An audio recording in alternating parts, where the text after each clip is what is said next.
Now, let me welcome onto the Top Dogs podcast, one of the best writers covering the sport of college basketball right now, a man that is the definition of you can take the boy out of Philly, but you can't take the Philly out of the boy, and a guy that everybody in college basketball wants to get a shot and a beer with, the one and only Brendan Quinn from The Athletic. BQ, what's going on, man? How about that? I'm trying to work my way through that list. I'm trying to get to everyone, man. You know, anyone that wants a shot and a beer, I'm down. I am down. Hey, Rob, how are you, pal? I'm great, man. I'm great. Obviously, I have you on because you just wrote a big feature. What did it end up being? 3,800 words, 3,900 words, something like that? 4,000 words? I have no idea. Too many words. On the UConn Huskies is why we have. If you see something you could cut out of that, then you go for it. No, I want it to be longer. Okay. No, I wanted more. I'm a little disappointed that that's all it was, man. Come on. Honestly, it's kind of weird having you on talking about something other than like drama in the state of Michigan, because that's pretty much that's pretty much what we've had you on in the past for. But you know, you're now transitioning into more of like a national role, so you're doing a lot of these features here. What is what's been different in terms of going from being a guy that's more kind of focused on like one team, two teams, maybe the sport of golf, to kind of covering the sport, you know, nationally, big picture, because it's different. It's a different role. Yeah, it's been really fun, first of all, but also like really challenging because it goes against your nature when you're really like a beat writer at heart and like an old newspaper type guy at heart, and where it's like relationships and real like immersion in programs like lead to the type of writing that I've done in most of the career, and really like the confidence to speak about things in a certain way. You know, like I've always admired guys like you who are able to watch kind of college basketball from that like huge perch and have like real understandings of what's going on roster wise at all these places, and knowing, you know, who's the sixth guy at Marquette and who's the second best player at South Florida. Like I love college basketball. I've followed college basketball my whole life. And even still, like I haven't been able to, like, I don't know, maintain that much information in my otherwise empty. I mean, it's hard when you cover a sport that has 360. Yeah, like I just never understand how you get, like, even I remember like for times I've had to cover college football, right? I helped cover Tennessee football for the Knoxville News Sentinel, and I helped cover Michigan football in my early years here in Michigan. And like when you would start asking me about like, you know, backup linemen, I'd be like, I don't know who any of these guys are. I can't remember their names. I don't care to. And it's just, you know, I really like relationships and kind of being all in on one thing. And so the long story short, moving to like kind of this role has been great in terms of being able to write about new stuff, but like writing with confidence and writing like I really know what I'm talking about. My inferiority complex comes up, my imposter syndrome creeps in. And it really takes for me to do it, I think, the right way. Like an instance like this, I want to go to the place. I want to spend 3 days inside the program. So like when I went out to UConn, I showed up on the Wednesday of the Villanova game, and they were nice. They were really open, and I give all the credit to Danny for being so open and allowing me in, because I had no relationships at UConn prior to this. Never met Dan. Never really met anyone on the staff other than maybe in passing. So they kind of let me in cold. And so I went to shoot around that day, went to the Nova game that night, spent the entire Thursday in there at their kind of day after, you know, pretty easy workout, but talked to some of the players that day, talked to the staff that day, then went to the following day's practice, which was like a revved up, get ready for Xavier, like full blown, you know, take the paint off the walls, UConn practice. And then a couple more conversations that day and flew out. Right. So like leaving there, I felt like I had kind of my hands on what it is and who these people are.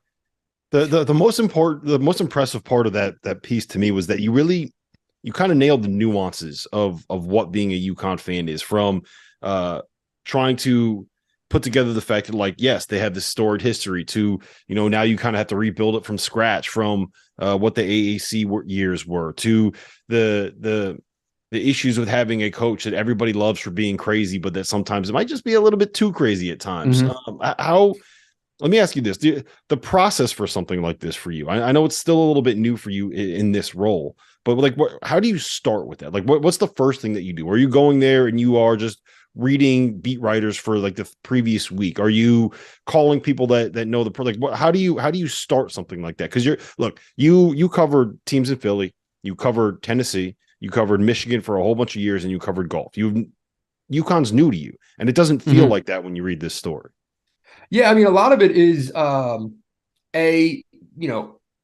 being okay with that perspective that I kind of have, and the preconceived notions that I have coming into it. Like, I grew up in the Northeast, right? Grew up in Philadelphia, Villanova, right down the street. Like, I know Big East hoops. I've been to the Big East tournament at the Garden, and blah blah blah. Like, and I'm 40 years old, so I have my idea of UConn basketball. And it's the ass kicking 90s and 2000s and those teams, and like Ray Allen versus Iverson is like burned into my brain as like what year would have that been? 96 97 6. So yeah, I was 14, right? And like watching AI and Ray Allen like on ESPN, like probably 5 inches from the TV. Like, that's my perspective, and that's my version of UConn. So like, I'm okay. I'll write about it through that lens. Like, that's what, and the lead of the story was like people of a certain age and a certain bend. Like, it's me. I'm talking about myself, So there's that, and then the process beyond that is making phone calls, talking. I called you, and was just like, hey man, I'm going to UConn, and there were a bunch of other calls similar to that, and then reading a lot. I went back and read all this stuff from when Dan got the job, and when the divorce with Ollie went through, and when Calhoun stepped away, and all that, and just kind of refreshed that stuff. And you can tell a lot by how, like, especially as like a old beat writer, how people felt about things when it happened in real time. You can tell by the language that is written in then, and you can see sometimes things are written like an obituary, and sometimes things are written like in memoriam, or with venom or with heat and stuff like that, and you can kind of tell. And when I read the stuff about Danny being hired, it rang with desperation, and it was the feeling of a place realizing how quickly it can go away. And I think that's something that every fan base can really relate to. Because most schools have had a window of time where, by their standards, they were relevant. And whether that means winning national championships or whether that means making the NCAA tournament, what it feels like to be there, and the emptiness that it feels like to be irrelevant. And, UConn walked the line, man. Like, they went to the other side. Yes, they went to the other side, and it was more than just irrelevancy. It was almost fan apathy, right? Like, who cares? Yeah. It's so hard when you're used to these big rivalry games every night, when you're used to hating Syracuse and hating Georgetown, and now for UConn fans hating Providence, right? And then you're playing like South Florida, or you're playing as good as Houston is. You're playing like that matchup means nothing. There's no juice. And they didn't play this Houston. They played Houston, which was equally apathetic. Yes. So it's that really came through, that you kind of got that. So that was something that I thought was impressive. The other thing I thought was impressive was how many different voices that you had in there, right? It was very clear to me that you went and you just embedded with them, because you heard from Hawkins was quoted in there, and you heard from Andre Jackson, you heard from Adama, and you heard from every member of the staff, and you heard from Hurley, who had a couple of golden one-liners that you were able to work in. How long does it take you you spend 3 days at a place, you're going to have so many interviews, so much information, so much stuff to get through. How long does it take to turn that into this final piece? Well, so the funny thing, if you want to talk about how the sausage gets made, they weren't supposed to lose to Xavier. That story was supposed to run early that week after, though. It was basically turned around and ready to go. It was supposed to run probably the Tuesday before the Providence game. They lose to Xavier, and it's okay, well, let's put a pin in this. Maybe they beat Providence, and then we can drop it right after that. Well, they lose to Providence, and now from my perspective, people always say, who's your team or who are you rooting for? All I root for is the story. That's all I care about. It is a totally selfish job. I will admit it till the day I'm dead. Yeah, I just wanted them to win a damn game so that we could publish this thing, and it shows the inexperience, frankly, as like a big air quote like national writer. Like if I would have really looked at the schedule and said, "Oh, wait a second, they followed that Villanova game with two Big East road games at Xavier and Providence." It's not exactly that big of a shock to lose either of those games, let alone and eventually both of those games. Poor planning. Probably would have wanted to maybe run that or plan to run that story going into like that DePaul Georgetown back-to-back game that they have later this year. Would have been a much safer play, but I really think the premise of the story remained right, that this is still a top 10 team, and shit, they could lose tonight to Marquette, and I think everything that's there is the same. They have a front heavy Big Ten slate or Big East slate for this year in terms of those road games that, yeah, like Ken Pom still projects them at 15-5 in the league. I think that sounds about right.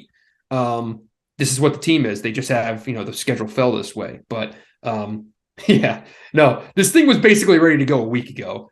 And then we tweaked and obviously had to put in some nuance to kind of fit where it is. And I talked to Bobby on Sunday or Saturday for about an hour and did rework some of it where a lot of it went from being the original story, which is just UConn's back, right? Point, black and white. That's it. This version had a little bit more gray into it of like, this is what it means to be back. So the stuff that you saw in there about them going into gyms and being UConn, old UConn, right? Suddenly there's a line outside for the game. Suddenly you're wondering if teams are going to rush the court against you. It's a different feel when you have that number 2 or that number 5 next to your name. And that's what this group is learning. So that context kind of came into the version that we ended up actually moving forward with. And it's actually a really good point because any great college basketball team is going to have to deal with that, right? And I think that's the first time that anybody on this UConn roster has experienced walking into a gym and being the hunted instead of being the hunter. So that was it's interesting that it kind of worked out that way given what the story was. And I mean, you made it work. You gotta roll with the punches in a situation like that. The one thing, I don't want to give away too many details of the story because everybody listening to this really should go read it. But I did not know that there was that team meeting. That was the one thing that I had not heard about. So the leadership role that those three have taken, and those were obviously the three guys that you spoke to for this story. What kind of sense did you get from that? You've been around a lot of teams, right? You've been around a lot of programs. You've been around a lot of kids that are asked to carry a certain load for a team. What did you take away from those three? And how did you what was your feeling on that? Yeah, that jumped out to me as well. Like right when it was mentioned, and I think it was Danny who maybe said it later. Like I'd already spoken to Andre, and I'd actually get him on the phone after the fact to kind of get his recollection of that meeting. But it was essentially after the loss to New Mexico State, right?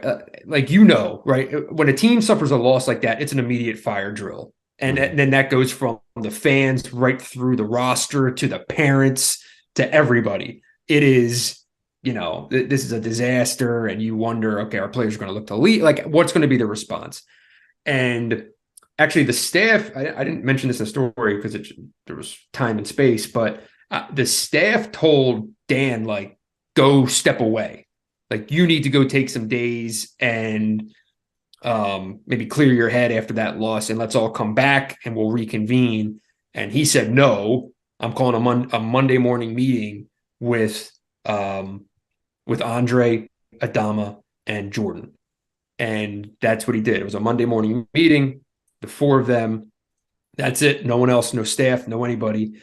And in it, Dan basically went right down the line. He pointed at Adama and said, "You're going to be the preseason player of the year in the Big East and the most dominant big man." Pointed at Jordan and said, "You're going to be the best shooter and scorer in the country." And he pointed at Andre and he said, "You're going to be, the best two-way player, the best playmaker, blah, blah, blah." And that's it. And I'm going to go get you some players from the portal, but we're going to build around your three skill sets. And that's what this team is going to be. And we're going to go win. And what it represented really was shared leadership. And, Andre said that's kind of when we became a player-led team, which is like, it's a cliche, but cliches exist for a reason. That is a thing, right? Like it's that shared, hey man, this is as much on you as it is for me. And if you're expecting me to do every single thing 1 through 100 on this list, that ain't happening. You get 50, I'll take 50, right? And that's really what that meeting represented. And I found it really interesting from the vantage point of like looking at Dan, who is like clearly, neurotic and obsessive, and he works basically 11 and a half months a year on this, and he's constantly in the building. He goes over every single detail. Like he is one of the most hands-on coaches I've been around. Like he just got his hands in everything. I don't know how much delineation there is. And I think it means more when a coach like that gives some to the other guys. And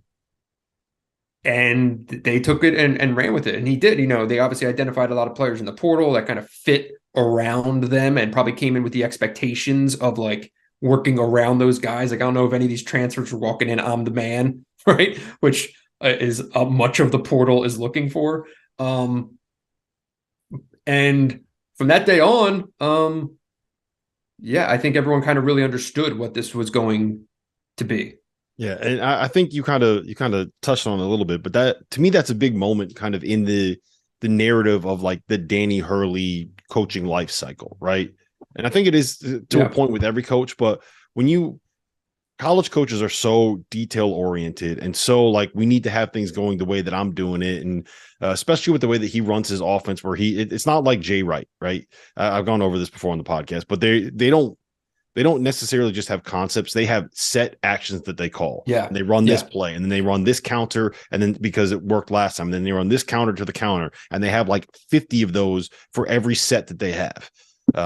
To be able to relinquish some of that control and say, look, you guys, this is on you. You need to take ownership of this, I think. And I mean, you might have a better sense of that from talking to him. But that was a moment that was just kind of like, okay, it now makes sense why they made that leap. You know what I mean? Yeah, like those coaches who have that personality trait of like being totally neurotic and wanting to have control of everything.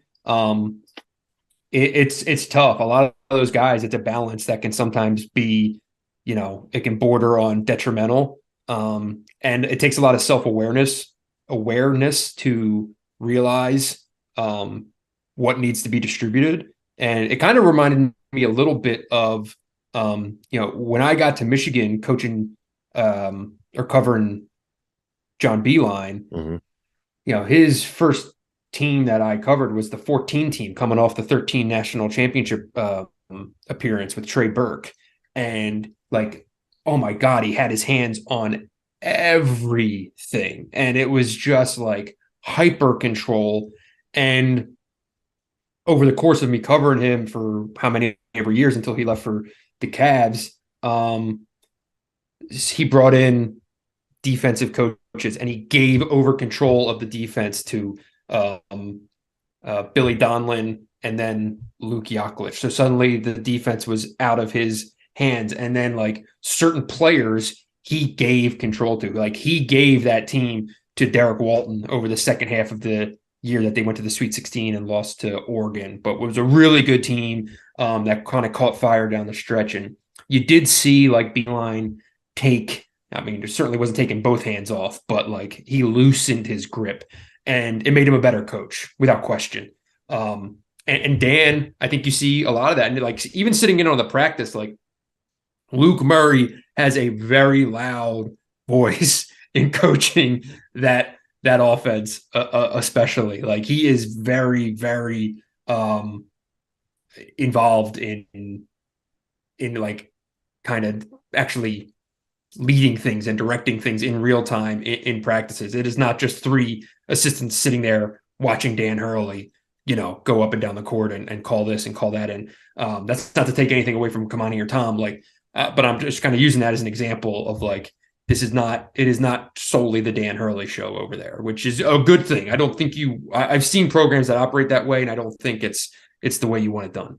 Yeah. And I think that for Dan to give up control, he has to have players that he trusts. And that's not to say that he didn't trust RJ and Tyrese, but I think he got to RJ Cole and Tyrese Martin last year.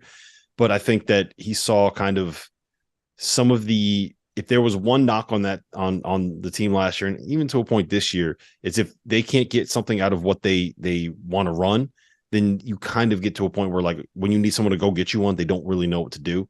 And I think that giving ownership to the team and to the players helps that. It's also funny that you mentioned that about Luke, because he's a very mild-mannered person when you talk to him off the floor or off the bench, and then you see him on the bench, and he's just always arms are always waving, always screaming, always pointing at someone.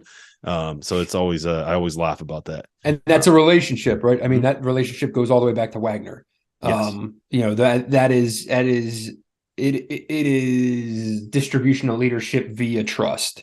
And really the same thing you can probably be said for a guy like Andre Jackson, who, was part of a really key recruiting class. And that's a relationship that was forged a long time ago. And he's obviously a very special, unique, insightful, thoughtful person that warrants being given control of things, right? You're not just hoping when you let a guy like that take over. He's going to make the right decisions. Yeah, he's the perfect example too, because he's a guy that if he wanted to, could have demanded more influence in the offense, where he's kind of embraced this idea. Look, I'm going to do everything else but score. You guys handle that. I'll do everything else. And honestly, it's going to end up making him be a first-round draft pick probably at the end of the day. By the way, did you like talking to him, Andre? I mean, it was fascinating. He's just an incredibly interesting guy. And, it's nice when you ask a question and someone actually listens to the question and then gives you an answer and doesn't just default to 5 or 6 things that they've probably said over and over and over again.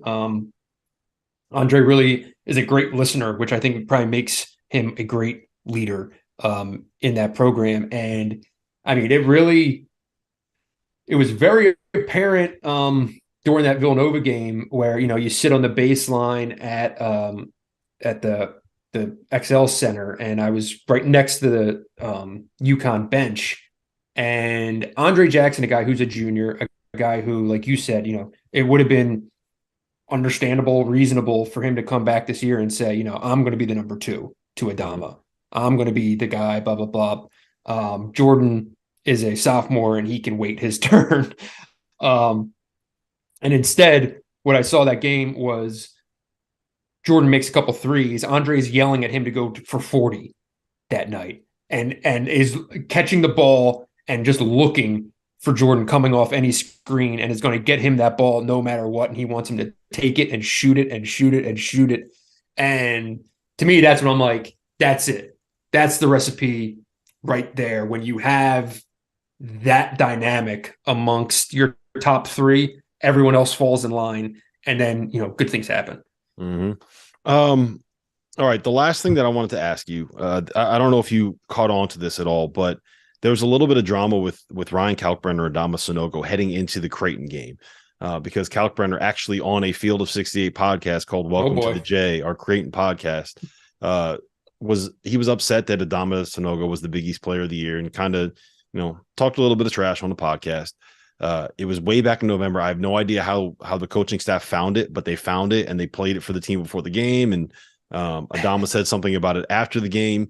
And the reason I asked is because Michigan Wolverines, Hunter Dickinson, he's been a guy that's been quite vocal on a podcast. And, you've been in this business for long enough to be able to have opinions on things like this. And I trust your opinions on things like this. Is this, we get more access to these players, whether it's through their social media feeds, whether it's through kind of some of these like NIL sponsored podcast deals, than pretty much ever before, right? Since it's so easy to just dial up a Zoom and get somebody on a podcast, like it's very easy for these teams to say, hey, I want to promote this. I want to be able to get our name out there. Let's get this guy on Field of 68 After Dark. Let's get this guy on some of these athletic podcasts, right? Mm-hmm. Is that when you're doing these things, when you're going out and you're getting people on the record and you have a little time to be able to have these conversations, is there ever a part of you that's like, you know what, he said that, I don't know if I want to go down that road. Yeah. Maybe I kind of got to look out for him, because I'm always torn on that, right? Like I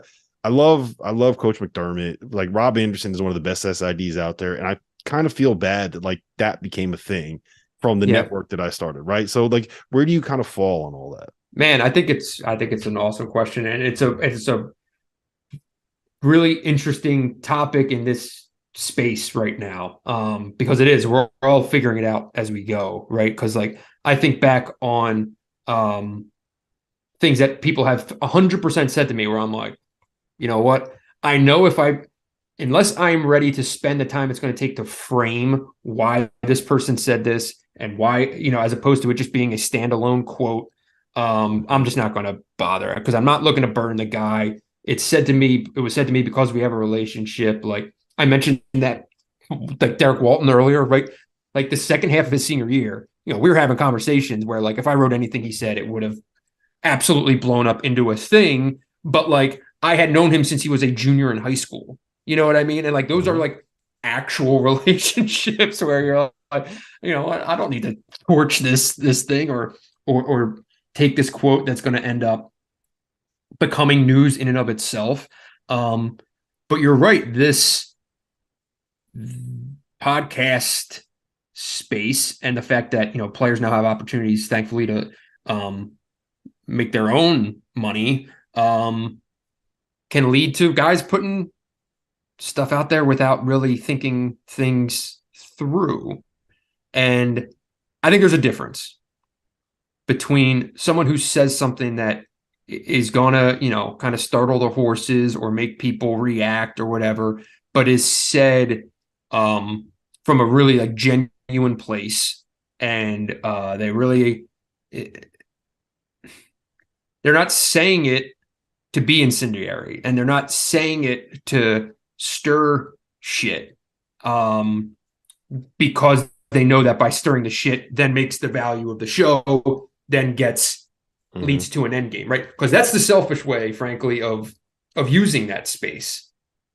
But if you're saying it because like it's something you really believe in, and it's something that I don't know, just kind of comes from a more like genuine space, those to me, it's a lot of gray, but they are kind of two different things. And that's, look, if you as a network are providing this platform for guys, what they do with it, personally, I say, is out of your hand. Everyone's over 18 here, man, right? You're not running around at AAU tournaments trying to get, the best 16-year-old to say wild stuff. These guys know what they're doing. They've all had PR training. They've all had media training. They all have their own brands. Most of them have agents. I don't think any of that's on you. We still think of them as college kids, because when we came up watching it, it was college kids. It's a different time now, man. I think that's kind of over, and everyone wants to be paid like it. I don't know if you then get to hide behind the idea of like, oh, I'm just a college guy, I just said this kind of crazy thing. Well, it's like, well, not really, man. Yeah, you gotta kind of understand the space that we live in. I just hope that it doesn't, when stuff like that happens, it doesn't turn guys into robots. Because I think one of the things you see, like in the NBA, even in college football and in the NFL, and kind of at the bigger level where maybe you don't quite have the access, is everybody kind of knows what they're supposed to say, and the personality has been beaten out of them from a media perspective, right? And I think the wonderful thing about college basketball is there's a lot of great personalities. There's a lot of different rivalries. There's a lot of like different kinds of fan bases, right? And losing some of that charm, I think, is something that would not be good for the sport. Like, just let's talk about UConn and Creighton specifically, right? If this turns that game, like at Creighton, and moving forward, these two teams playing each other into a big rivalry, like that is a good thing. One, for the Big East. 2 for college basketball, and 3 for both of these teams because it makes them more relevant, right? The fact Yeah. that UConn and Providence, every time that they play, now that that's a big deal, and it's not just a big deal like in those 2 states, 2 of the smallest states in our country, but it's, now becoming something that's a little bit more national and people are paying attention to. That's a good thing. And I hope that it doesn't, that level of, let's say, healthy dislike, I hope that that doesn't go away and people don't lose that, because little things like that are what kind of makes this sport what it is, and it helps drive it up a little bit, make it a little bit more relevant, right? We're I all big fighting for time. the same eyeballs. So you kind of wonder if if guys are going to get jumped on for stuff that they say, and especially when you're on like a podcast and you're just having a bullshit conversation like this, it feels like a safe space, and you almost forget that it's going to be just broadcast to anyone who they may not know you from a can of paint. Yep. So you say something, it explodes, and you're like, wait a second, there was a half an hour conversation that had all kind of context, and then you just took this one thing, and now I'm just getting roasted. Well, that's the world we live in, and you do get concerned if guys get cooked for it, and you're right, they turn into robots and almost follow the same course as coaches. Because if you go back and you think like 80s into the mid 90s, blah blah blah, right, in the advent of TV and media growing larger and more mainstream, you had these coaches with these wild ass personalities, and they were awesome. And they'd get up in these press conferences and they would just say the craziest stuff. Look at old Big East, right? Like Calhoun and John Thompson and Raleigh and all these just, guys who were their own things and didn't give a single shit, would just say it. Mm-hmm. And now they're all these like CEO types, and everyone's so buttoned up and they're so boring. And there are very few personalities. You got a guy like Dan, you've got, like a Tom Izzo out there, and there's very few. They've all just become so buttoned up. And then, you talk to them on a regular phone call. I talk to them on a regular phone, and they're completely different people. And you're like, hey, man, all right, we're on the record now. And then all of a sudden the tone changes and the line changes. You'd be a lot more interesting if you were just this guy all the time. But that's been just beaten out of them. I remember. I also get it though. Like there's so much money involved. Like you don't want to say the wrong thing and make yourself unhireable, so that this job there you're making $1 million a year at like a low level, high major program. And then you want to go try to get one of these big power conference jobs where you can make $4 or $5 million a year. And people are scared off because you said some things that are like, I don't want to even say questionable, but just because you might have popped off in the media a couple times. I get it to a point, right? You want to kind of protect what your brand is, but I also think that having that personality that is engaging enough that people want to listen to you is also something that will help you. So there's like a fine line there for coaches. Yeah. I mean, I feel like we came along at the very tail end of it. Like those coaches who, they wouldn't only just talk, they would talk about each other openly. Just didn't even care. Like first Big East media day I went to was probably like, 2004 or 5, somewhere in there. So the very tail end. And like, I forget what the controversy was, but like Calhoun was just like saying stuff about Jim Boeheim at the table at media day. And then like the pack of reporters that I was just kind of following along with, they got the quote from Calhoun, went over to Boeheim and were like, hey, Jim, Calhoun just said this about you. And Boeheim was like, oh, yeah, well, blah, blah, blah. And then the pack went right on back to Calhoun, got his response, and then went back to Boeheim. It was incredible. And, they were just way more clever. And I remember Calhoun gave me one of the all-time quotes that I've remembered to this day from that media day, where I asked him about some NCAA rule or something. It was probably like, who was the guy from Tennessee who the hardship waiver? Remember that when the hardship waiver was popping off? I feel like it might have been related to that. And I asked him about, the gray part of the rule. And he was just like, son, coaches can find angles in a circle. And I remember that. I've lived by that forever. Line. I'm like, whatever the rule is, doesn't matter. Coaches will find a way around it. But yeah, to your point, the players, if they see it go a certain way, and the more they have their own agents and their own PR flacks and stuff like that, it's just going to be ironed out of them. I would think that in 10 years, it's just going to be basically, NBA style stuff where like, who's really saying anything? Yeah. The other issue is when you keep saying, yeah, I'm better than someone and getting your ass kicked, that's not that happened to Kalkbrenner, that happened to Hunter Dickinson a couple of times. So yeah, that's part of the issue too, is if you talk, you got to back it up. And if you're not backing it up, then you probably are going to be asked to stop talking like that. It's not going to go well. Yeah. No. And like, I mean, be real here, right? You put your team in a tough spot too. Like go beyond just drawing headlines and catching flack on social media and fans tweeting at you and stuff like that.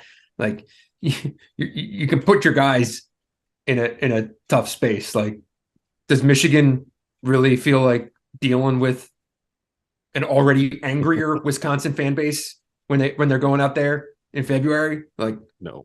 That's where the staff is like, bro, like, we have to deal with that now. Like, not just you. All of us are going on that trip to Madison, right? Like, we're all on the same charter, man. Yeah. Well, listen, Brendan, this was fun. It's always great to catch up with you. It's always great to chat, especially when we talk about UConn. Last thing I got for you, the game day experience at XL. There's always a little bit of drama between, do we play at the XL? Do we need to get the best games at Gamble? From everyone I talked to that was at that Villanova game, they said that it was a really good environment. It was really loud. The area around the arena was better than it normally is. You mentioned in your story that all the bar stools were taken up pregame. So what was your just kind of, big picture vibes on the pregame and what happened with the environment? I didn't really know the dynamic between like playing in Hartford versus playing in Stores before kind of getting out there. And I didn't realize, frankly, just how far flung Stores was until driving out there. The environment for the Nova game was terrific. It was definitely popping. People were pretty buzzed. Like, respect. I got to that game like 2.5 hours early because I wanted to eat before going in. I couldn't get into any, like, those anecdotes from that story were not accidental. Like, I was literally trying to get into a bar before the game and I couldn't, and was kind of pissed about it. But so significant props and shout out to my guy at the host stand at that one bar who was just losing it. But I mean, me. A quick side note: both of us have worked in the service industry, and I always kind of chuckle when I see somebody just completely losing their mind. Like, man, I've been there. I know exactly what you feel like right now. Looks rough, man.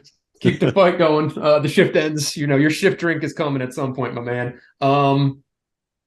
Me personally, I'm a proponent. First of all, when I scheduled the game, I forgot to even double check whether it was in Stores or Hartford. I would have much preferred to have seen a game at Gamble. I want on campus games. I don't really like the pro arena, like the XL Center. I don't know what UConn's fans' thoughts on it are, other than it's probably more convenient to get to unless you're in Stores. But like, that place, that is an old ass ugly building, and the thing that really summed it up to me is the horn.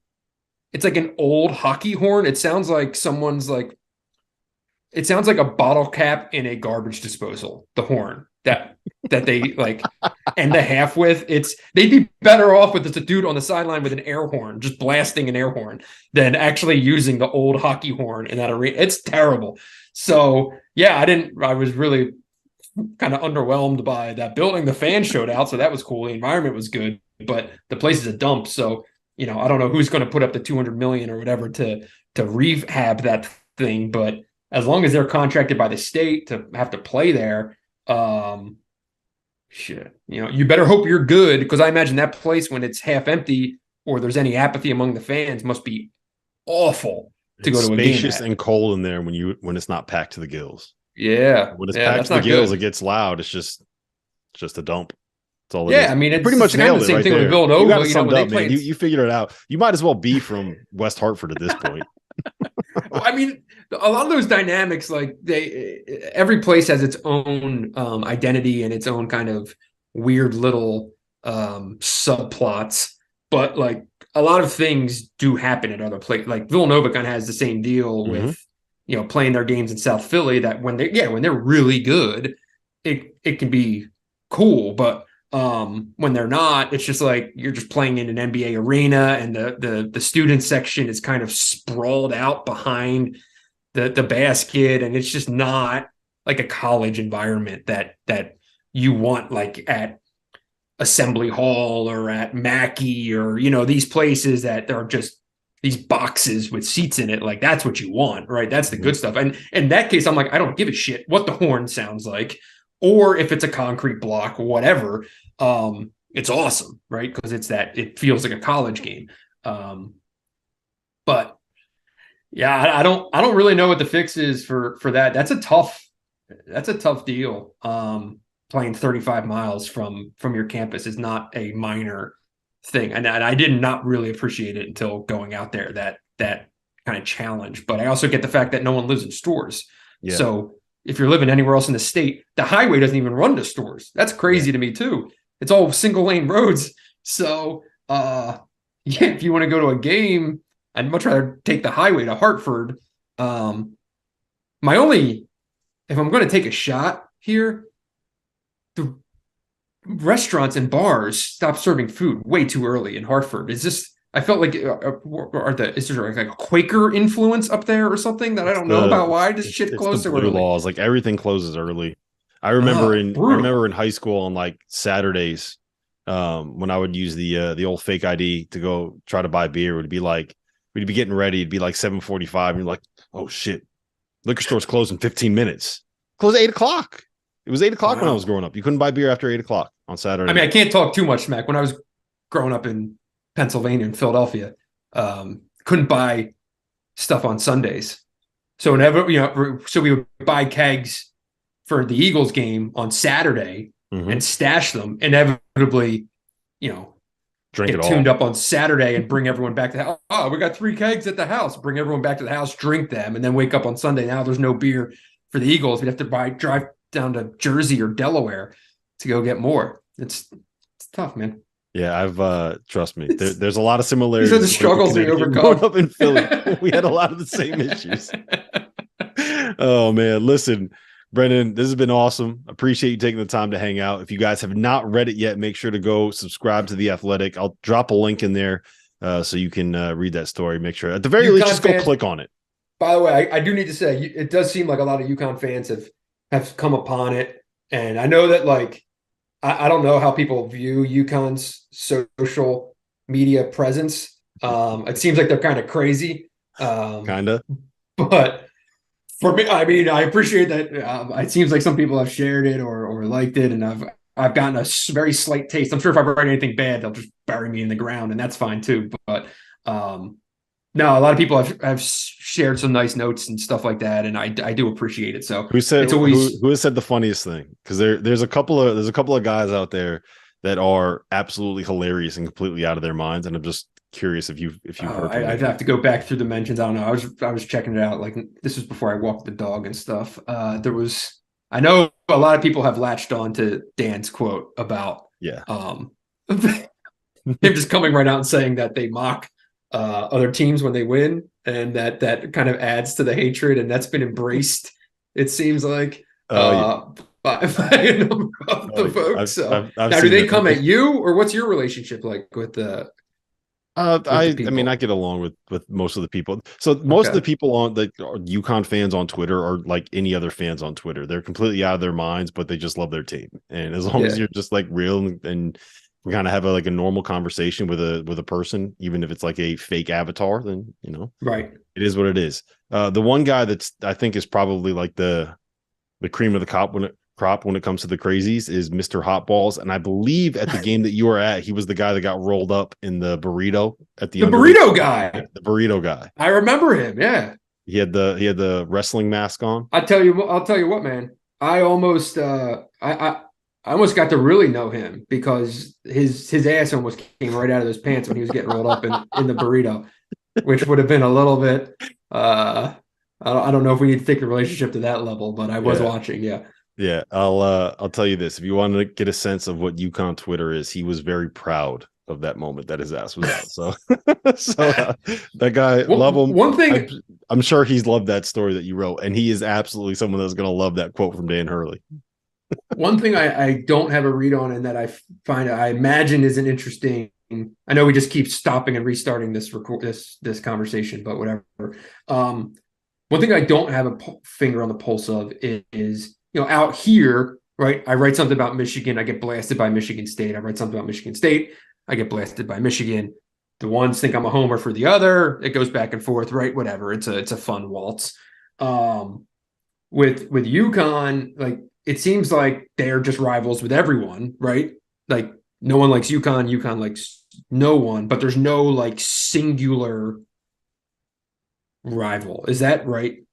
I mean, that's kind of the old school Big East, right? Like I think the but Providence, like Villanova, Georgetown, like that was the rival. yeah, and Syracuse, right? but Syracuse, Georgetown was too. But then like UConn, Syracuse was, and UConn and Georgetown didn't like each other, and UConn and Villanova always kind of went back and forth. Although Villanova fans are a little bit like they're not as crazy, right? Like there's a lot more like sensible people there. It seems like it's that main line, man, that wine and cheese crowd, Yeah, they got some smarter people that aren't going to get into the depths and bare knuckle brawl on social media. But I won't mention what my alma mater is here. I think that's just the old school Big East vibes where everybody was a rival with everybody, and there were friendships, but it was all like kind of like that brotherly dynamic where you want to kick his ass in everything that you play, but you know what I'm saying? Sure. Like you have that kind of relationship. I will say this though, it does feel like as Providence is growing as a program, as they are becoming a perennial kind of Big East contender, that rivalry between the two schools feels like it's kind of taking a step above everything else. And again, I think that's a good thing for the Absolutely. Big East. I think that's a good thing for both programs. I think that's a great thing for college basketball, especially if Danny and Ed both stay there for a long time, because then all of a sudden you have two guys that are pretty accessible, that are pretty media savvy, that have very differing and unique personalities. Like I don't know if there's a more likable dude in coaching than Ed Cooley. I don't know if there is a crazier human being in coaching than Dan Hurley, and it fits like both of those fan bases pretty perfectly. And if both of them are going to be good and they're competing for Big East titles and every one of their games has like so much meaning, and both of those fan bases kind of butt heads a little bit and they're so close, like that would be a great thing for the sport, for the conference, for everything moving forward. So, I mean, look, I'm not supposed to like Providence on this podcast, but rooting for them and having them be good is a good thing for college basketball, for UConn, for the sport, for the Big East, for everything. I'd put it this way. You want your rivals to have highway signs when you're leaving your own city, right? And when you leave Hartford, there's signs for Providence. You know what I mean? Like there ain't signs for Washington, D.C. Like, how are you going to be a Georgetown or Villanova? You know what I mean? Like there needs to be some level of proximity there. So yeah, for UConn and Providence to just dial things up that'd be awesome. That'd be awesome. And trust me, it's a balanced rivalry. Dialed. Like the hard place to win both, The idea would be if they play in the Big East Tournament Championship, which seems like it's something that's a very realistic possibility this year, then it'll get turned to 11 and you'll see the vitriol come out. So sign me up. That sounds great. Yep. All right, Brendan, this has been fun. I'm actually going to end it this time instead of finding a way to segue into some other conversation. But I always appreciate the time. And if you're listening to this, make sure you go check it out. At the very least, even if you've already read it, go click on the link again. Give him some more hits. Give him some of that web traffic. He needs it. Share it on your Facebook profiles or whatever. On your MySpace page. Yeah, put it on Mastodon. All right, man. Thank you, Rob. Appreciate it. And now for something completely different. It's now time for my favorite segment of the night, the UConn segment. We are going to jump into UConn's bounce back 69-60 win over Creighton. The first time Dan Hurley has beaten Creighton and beaten Greg McDermott since they came back to the Big East Adama Sanogo, 26 points, 9 boards. Jordan Hawkins had 17. Tristan Newton had 13 points, was actually able to get to the foul line again. So I'll hit you first on this one, Laval. You coached the Big East last year. You do Fox Sports and Fox Sports 1 work now, covering the Big East. So take me through kind of what you saw from UConn today, and why it finally worked against Creighton. Is Tyler ready for you to have a UConn? Have you ever had a UConn segment with Douster? No, I don't think he has. No, sir. He has not. You ready for this? This might be the end of the show here. No, I thought what I said prior to the game, Rob, was Creighton had beaten them 5 straight times. And so they hadn't, since rejoining the Big East, they had not beaten Creighton. And, they're offensively, they had never scored above 63 points. They had averaged 63 points, got 70 once, and James Bouknight had to go for 40 that night, and they still lost. They had never shot above 40%. So Greg and the staff kind of had their number defensively. And I thought they took that to heart tonight. And Adama Sanogo took the matchup personal. He had never scored more than 13 points in a few matchups against them, and they made it a mission to feed the big fella. I thought Jordan Hawkins was tremendous in the first half, just off actions. He was aggressive, he was smooth, and then defensively they did the job.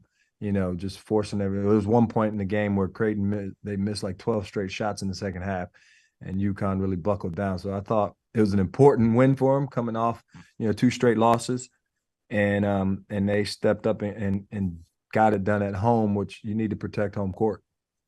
Yep, absolutely. So you mentioned how Adama Sanogo had struggled against Ryan Kalkbrenner earlier this season on this very network, the Field of 68, on our Creighton podcast. Welcome to the J.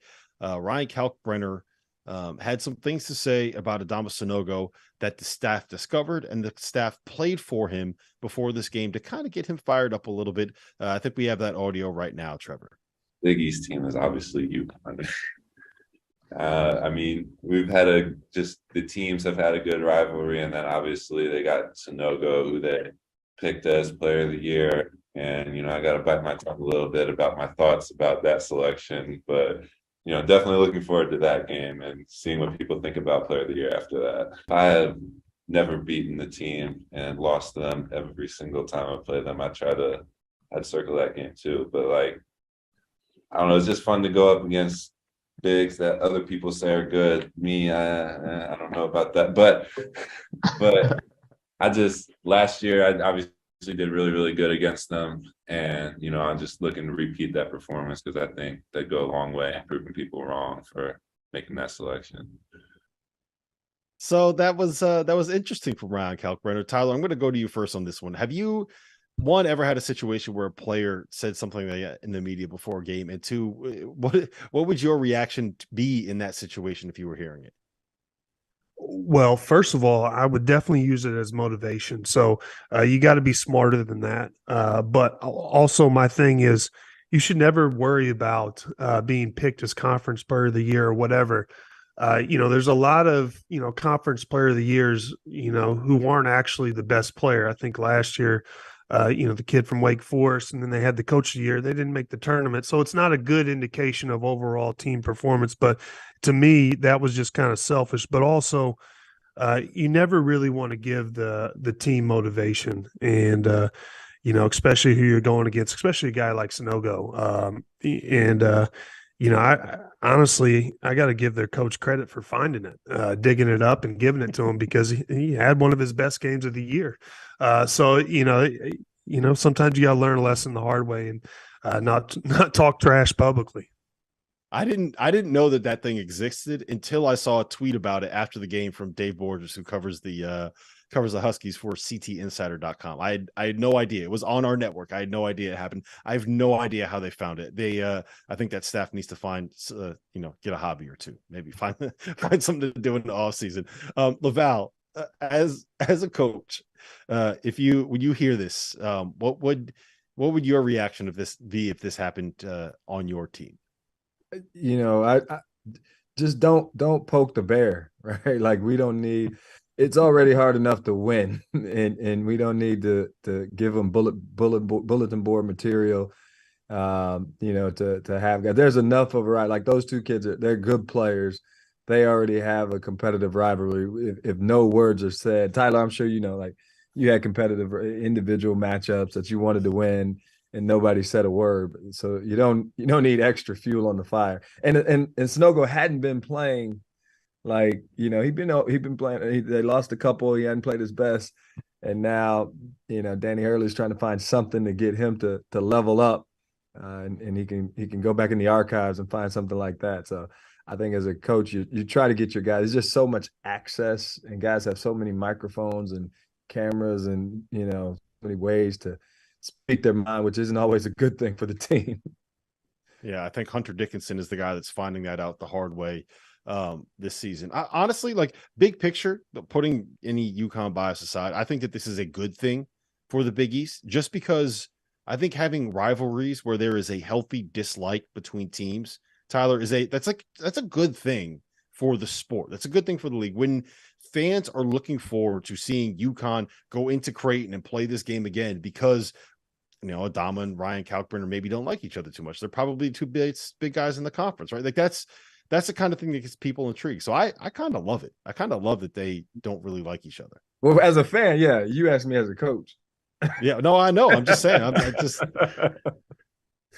no, I like it. Anytime you can add extra fuel to get the fans there, and coming from NC State's kind of known for a lot of that. It's not necessarily from the players, but it's from the fans. So I always got the engine revved up to play against them.